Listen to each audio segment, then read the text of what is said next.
Let's get started.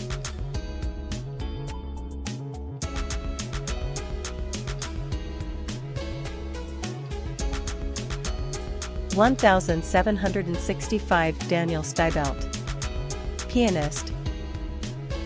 Recognized for his creativity, especially in operas such as Cinderella and his chamber music. He wrote the dramatic opera Romeo et Juliet, which some consider his best work. He was responsible for the first performance of The Creation by Joseph Haydn. His father forced him to leave music and enlist in the Navy, from which he later deserted. 1811, Franz Liszt. Pianist. Considered one of the most important pianists and music educators in history, he composed the 19 Hungarian Rhapsodies, between 1846 and 1885. He learned from Carl Czerny, who, in turn, was taught by Ludwig van Beethoven and Johann Nepomuk Hummel. He was the inventor of symphonic poems and transcribed works by other composers for the piano.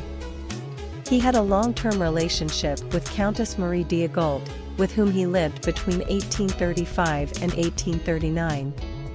Known for his generosity and support of other composers, including Edvard Grieg, Camille Saint-Saëns, Alexander Borodin, Hector Berlioz, and Richard Wagner.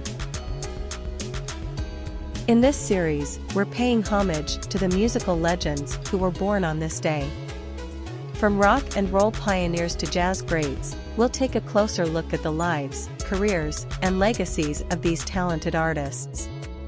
Whether you're a fan of their music or just curious to learn more, join us as we celebrate the birthdays of these iconic musicians. 1854, James A. Bland.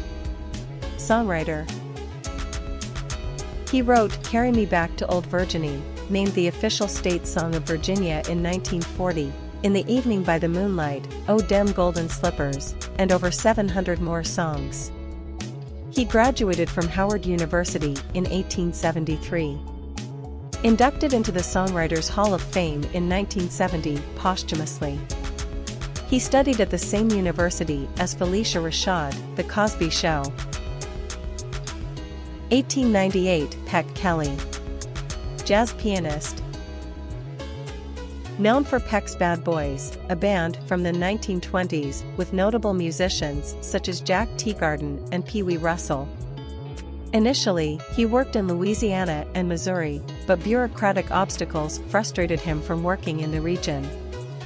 He made a series of rare recordings in 1957 with the Dick Shannon Quartet. Although he liked the results, he requested that they not be released, which, of course, happened after his death. He was very reserved, but it is said that hit singles like "Beat Me Daddy," "Eight to the Bar," and "Will Bradley" spoke about him. He preferred to play in Texas and often declined invitations to play elsewhere, including invitations from Bing Crosby.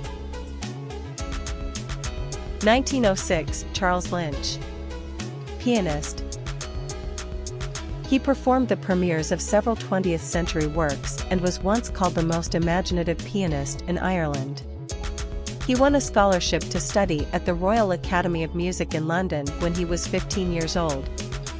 He was the first to play Sergei Rachmaninoff's Piano Sonata No. 2 in B-flat minor in England, for which he received guidance from Rachmaninoff himself. If you remember anyone on this list, let me know. Which one is your favorite?